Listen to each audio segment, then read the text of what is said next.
Welcome to She Found Health. Today, May 27th, we thought we'd record an update on COVID-19 for all of our pregnant and new mamas out there. Now that we're starting to open up in British Columbia, there are a lot of questions and anxiety around it. You are not alone. We too are wondering what is going to happen. So today we are going to talk about the top 5 things we need to know about pregnancy, breastfeeding, and the postpartum period in the time of COVID-19. If you're pregnant or newly postpartum and like content like this, make sure to hit subscribe below and ding the bell for updates on our new content. Also, check out the handouts we made around pregnancy and preparing for pregnancy during COVID, as well as breastfeeding and caring for a newborn during COVID. We'll put links to both of these in the show notes below. If you want to join our community, check out our website at www.shefoundhealth.ca. And if you sign up, we'll send you weekly bump blasts on Wednesdays with all our free content, which includes YouTube videos, podcasts, blog posts, and more. Now, let's get on with it. So COVID is here in full force, and certainly more in some communities than other. In Victoria, BC, we have done an amazing job of socially distancing, self-isolating, and really staying in our close-knit communities. So we have had relatively few cases, whereas other places like New York have had an explosion of cases. So every community is very different. Now, when we start to open up, things may change. As of May 24th, there's over 5.5 million cases of COVID-19 in the world, and there's been almost 350,000 deaths. So this is still a serious disease, guys, and it's going to be with us for the next 12 to 18 months until we have a vaccine. Since the last update we provided, we have more information on COVID in pregnancy, childbirth, and postpartum, mostly from the UK, New York, Iran, and China. So this is where most of our information is coming from today. Also, a huge shout out to Dr. Penny Wilson, one of our local physicians, who summarized all of this information really nicely for us. Thanks, Penny. So here are the top 5 things you need to know about COVID-19. Number 1, we need to continue to be careful. We need to keep doing the great job we've been doing with really good hand hygiene, washing with soap and water, or using an alcohol-based hand sanitizer when out and about. Trying not to touch surfaces, trying to avoid touching your eyes, nose, or mouth. If we have symptoms including fever, cough, sore throat, or headaches, we need to self-isolate until we're well and probably for another day or 2 afterwards. And for pregnant women, you really may want to consider self-isolating for a couple of weeks before your delivery date. And we'll get into the reasons why a little bit later. So point number 2. During our last discussion, there had been no deaths of pregnant women. However, that has changed. There have been some serious cases in pregnancy and a couple of deaths. However, the rate of serious deaths or death is no higher than non-pregnant people of the same age. Still very unlikely, but not zero. We also do not think that most cases of COVID-19, so those that are considered mild to moderate, can be passed to baby in utero. But this may be possible with severe cases. It seems that vaginal delivery is no riskier than cesarean section for transmission to the newborn. So what they've done is they've taken swabs from the vagina in women who are positive for COVID-19, and these have not tested positive. So there's no COVID-19 found in vaginal secretions. Don't forget to download our free resource for COVID and pregnancy. We'll link that in the notes below. Number 3. So some good and bad news has come out of New York and UK.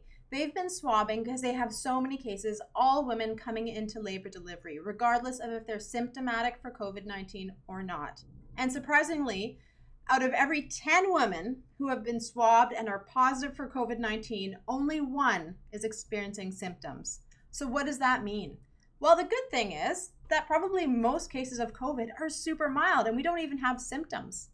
But the bad news is that we could be transmitting the virus even though we have no symptoms. So this is a big issue from a care perspective. So how do we provide care to our pregnant women who are frequently using the healthcare system to go in for their prenatal checks, coming into labor and delivery to have a baby?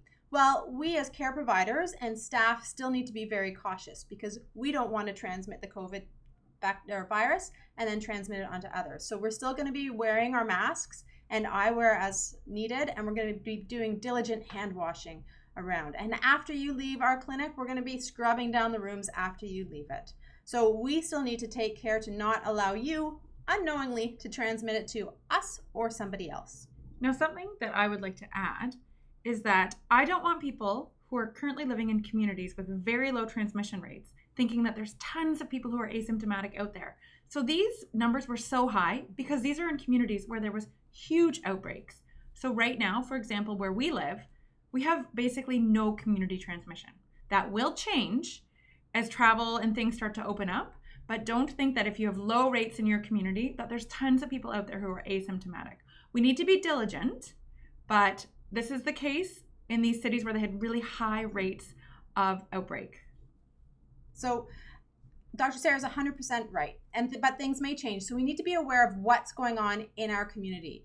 And this is one of the reasons why we kind of recommend, if numbers are starting to come into your community, that you self-isolate for 2 weeks prior to delivery, and so does your support person. So there have been a lot of questions that have been asked of us in our local community about why aren't we screening every woman coming into labor delivery to see if they're positive for COVID.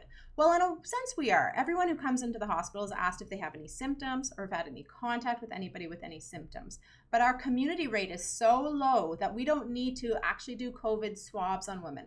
Like Dr. Sarah said, in New York and in UK, they had huge amounts of cases, and that's why they were screening everybody with a swab coming into hospital. Now, that may change. If our rates of COVID go up in the community, we're going to have to change our practices with it. But currently, we have very low rates in our community, so the likelihood of people being asymptomatic and still shedding the virus or transmitting to others is extremely low.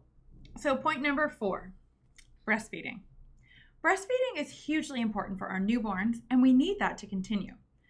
There have been cases of COVID-positive moms using good hand hygiene and wearing a mask when around their newborn, and they've successfully breastfed and not passed COVID on to their newborns. There have been a couple of cases where women did not get symptoms until a couple of days after delivery, so they were feeding their newborns without a mask and proper hand hygiene, and unfortunately those newborns did get COVID. If you've been socially isolating for a couple of weeks prior to delivery, then this would be very unlikely. You'll also have to consider the community you're in, like we were just talking about. This may be less important in a community that has very low or no rates when compared to one that has many cases. So keep an eye on what's going on in your community and numbers, and make your decisions based on that. Number 5. So this is a really tough one. There have been a lot of conversations between families of what's safe and what's not safe in terms of being with each other during this time. So during pregnancy and for support after and postpartum. And this is a discussion that is very individual, and you need to take a few things into consideration. I was talking to one of our clinical counselors who deal with mental health the other morning, and she was discussing a case that she had a family who didn't want to expose their 94-year-old great-grandmother to COVID, so wouldn't let her come over and see the baby. The great-grandmother's point was, she's going to die soon anyways. She just wants to meet her great-grandbaby, and she's willing to take the risk, especially in our community at this time, which is really low, to come and meet her great-grandbaby. Whereas the young family's view is they didn't want to be responsible for their great-grandmother's death if, in the very small chance, they transmitted COVID-19 to her. So it's a conversation that needs to take place between family members and in the context of whatever community that you're in and the amount of COVID cases that are going on. So it's going to be a moving target, and we totally get that. But you need to make sure that everybody respects each other's opinions, but you have a good discussion around it. Given that this could be going on for the next 12 to 18 months, if we're not allowing our family members to be interacting with our newborns, our kids may be a year or older before they even meet their grandparents or aunties and uncles or great-grandmothers. So take everything into perspective, make a decision that you feel comfortable with for the safety of your family, close and bigger. And part of that is the mental health safety of your family. So there you have it. Those are our top 5 things we want you to know about pregnancy and parenting a newborn in the time of COVID. Again, make sure to check out the handouts that we've linked below with the most current information. And be mindful that these will change and we'll continue to update them. If you liked this content, please make sure to subscribe and tell a friend who you think it might help. Thanks for watching today. Make sure to check out these other great videos on our channel and check out our website at www.shefoundhealth.ca.